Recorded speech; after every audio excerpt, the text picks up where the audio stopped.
ایک ہی مسئلہ پوچھتا تھا، ایک ہی.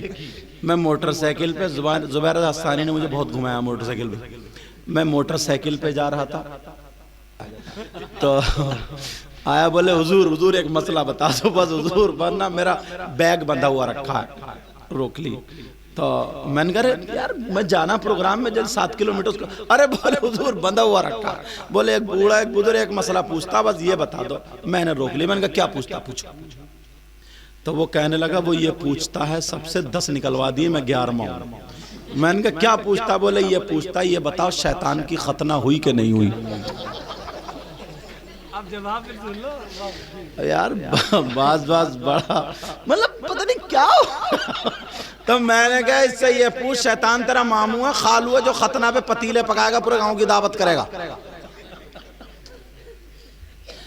تو میں نے کہا سنو تیری امامت تو بچانی.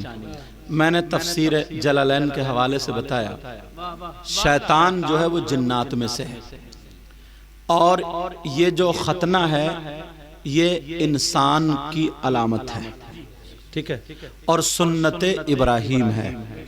اور شیطان کی 2 رانے، ایک ران میں عورت کی نشانی اور ایک ران میں مرد کی نشانی. جب وہ دونوں رانے ملاتا ہے تو اس کی ذریت اولاد پیدا ہوتی ہے. یہ میں نے اس کو صحیح مسئلہ بتا دیا تو اس کی امامت بچی. لیکن بتانے کا مقصد جو ہے، کہنے کا مقصد جو ہے، تم خود بتاؤ یار.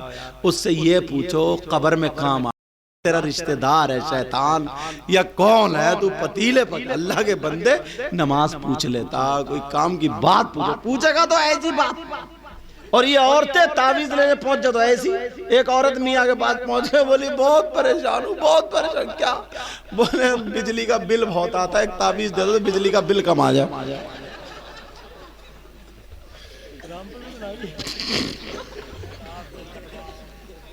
اب بتاؤ یار کیا دار کہاں استعمال کر دیا؟ بولی بجلی کا بل بہت آتا ہے.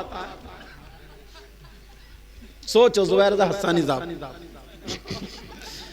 اگر کوئی آج کا کوئی لٹیرا میاں ہوتا وہ کہتا 5000 کا تعویذ دے جا، ادھر اور بل تکڑا آ گیا. تو چلو بات وہیں پہ پہنچو. حضرت علی سے کہنے لگا، ابھی تو تم نے تقریر سنی کہاں ہے، ابھی تو گہرائی باقی ہے. ابھی تو حضرت علی سے کہنے لگا میری خشخشی ڈاڑی کچیا ڈاڑی، آپ کی بھری ہوئی ڈاڑی، اتنا بتا دو قرآن میں اس کا ذکر کہاں ہے؟ حضرت علی بولے کوئی اور بات پوچھ لے، لیے پھر رہا تو اپنی اس کو. کہا کوئی اور بات پوچھ لے. اس نے سوچا او علی سے بت نہیں رہی، بتائی نہیں جا رہی. مگر کیا پتا تھا نبی نے فرمایا انا مدینۃ العلم وعلی بابها، میں علم کا شہر ہوں، علی اس کا دروازہ ہے. علی سے بتائی نہیں جا رہی ہے، بت نہیں رہی ہے. علی بولے کچھ اور پوچھ لے، اچھی بات پوچھ، کام کی پوچھ. اس نے کہا او لوگو اکٹھے ہو جاؤ، آ جاؤ، آج علی ہار رہا ہے.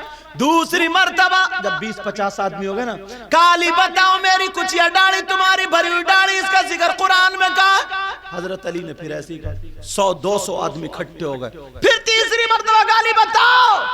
حضرت علی گھوم کے کھڑے ہو گئے، بولے نہیں مانتا تو سن لے. سنا دوں. حافظوں کے لیے بھی بڑی پیاری بات نکلے گی. آیت پڑھوں گا تو مچل جاؤ گے، ترجمہ کروں گا تو. مگر شرط یہ ہے آج کے بعد قرآن سے محبت کرو گے، ضرور پڑھو گے. جو لڑکے کام کرنے والے نا قرآن پڑھ لیے تو 1 رکوع 2 رکوع اپنے آفس میں جا کے پڑھ لیا کریں. قرآن رکھو وہاں، پاک صاف رہو کرو یار. ناپاک آدمی ہوگا، کتا گھر میں رہے تو برکتیں نہیں ہوتی ہیں نا. اور تم پورے کے پورے ناپاک گھوم رہے ہو، اور اگر بتی لے گھوم رہے ہو. سنبھالو اپنے آپ کو، سنبھالو. فجر کی نماز پڑھ لو، صبح اٹھو، صبح شام کو جلدی سو. 2-3 کلومیٹر دوڑو، چکر لگاؤ اور دوڑ کے آ کر کے بس نہاؤ، نل پہ تازہ تازہ پانی نکلے موٹر پہ، نہاؤ اور نہا کے فجر کی نماز پڑھو گرم گرم امی یا بہن کے ہاتھ کی. اور اگر اول تو انہیں بھی فجر میں اٹھنا چاہیے، کسی کی ماں کمزور ہیں اور بہن نہیں ہے، شادی ہو گئی وکیل، تو خود چائے بنا یار. ہم جب کھیت جوت سکتے تو چائے کیا چیز ہے؟ سمجھے؟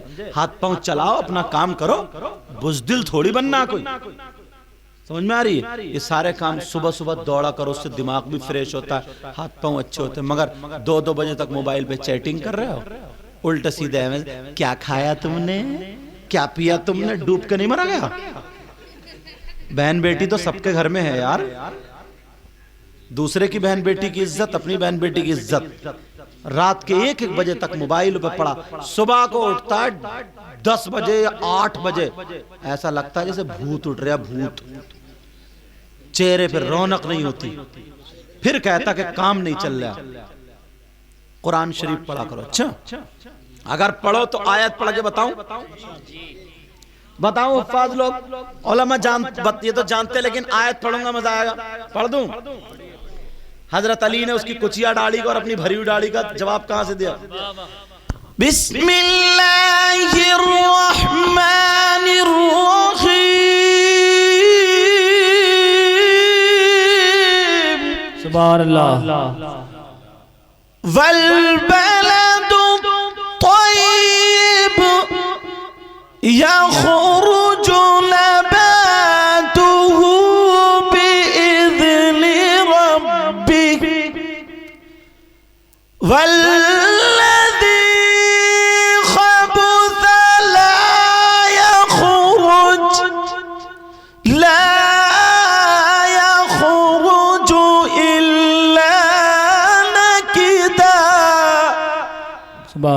قرآن کی آیت ہے نہیں. اب ترجمہ سنو، تمہارے لہجے میں کروں گا.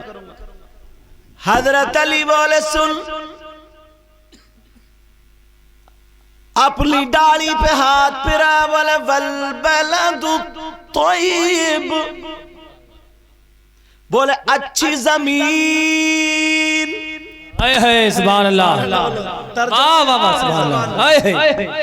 بولے والبلد الطیب، اچھی زمین، یخرج نباتہ بإذن ربہ، اپنے رب کے فضل سے اچھی فصل دیتی ہے. سبحان اللہ.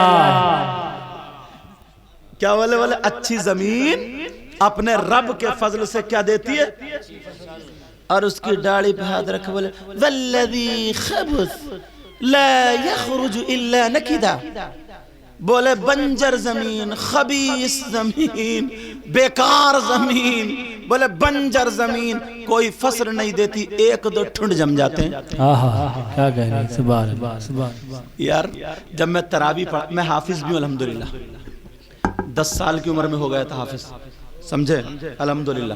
تو میں آج بھی قرآن سنانے جاتا ہوں الحمدللہ. ان کو معلوم ہے، یہ میرے بہت قریبی ہیں، زبیر رضا ثانی، اللہ تعالیٰ اور ان کو اونچے سے اونچا اچھا شاعر بنا دے اور نیک شاعر بنا دے.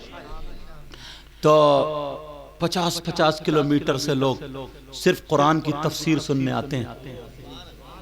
50 کلومیٹر سے مسجد بھر جاتی ہے پوری ٹوٹل. اور جب جسپور میں سناتے تھے نا تو اذان سے آدھا گھنٹہ پہلے اندر کی مسجد سب بھر جاتی تھی، کیونکہ موقع نہیں ملتا پھر بیٹھنے کا، سمجھے. مگر میں پھر کیا کرتا تھا، تراویح پڑھائی اور پھر میں اطمینان سے پڑھتا ہوں، بہت زیادہ تیز نہیں. جیسے ابھی ایک وہ جو وائرل ہوئی تھی نا، بعض حافظ، توبہ بعض حافظ کی بڑی پٹائی ہوگی یار، بہت مارا جائے گا اس حافظ کو. بس نیت باندھی، اللہ متقین یا ملون تام اللہ. یار یہ کوئی قرآن ہے؟ اور تم کیا کہہ رہے ہو؟ بتا گیا 20 منٹ میں تراویح پڑھا کر رکھ دی. حافظ تھوڑی ہے، ریلے ہے ریلے، اور یہ ریلا پھولا پہ بڑی پٹائی ہوگی اس ریلے کی بھی اور ساتھ میں تمہاری بھی. ترتیل کے ساتھ پڑھو، تجوید سے پڑھو، ڈھنگ سے پڑھو. قرآن ہے یار، اللہ کا کلام. گالی دیتے ہو تو کتنی جما کے دیتے ہو، ایک بھی قاعدہ نہیں چھوڑتے اس میں، سمجھے. ہاں قرآن ڈھنگ سے پڑھا کرو. پڑھو گے نا، تم نے وعدہ کیا حضرت علی بولے والبلد الطیب، بولے اچھی زمین یخرج نباتہ باذن ربی، اپنے رب کے فضل سے اچھی فصل دیتی ہے، اور بولے والذی خبث لا یخرج الا نکدا، بولے اور خبیث زمین، بنجر زمین کوئی فصل نہیں دیتی، ایک دو کانس کے جھنڈ جمع۔ جواب دے دیا، بہت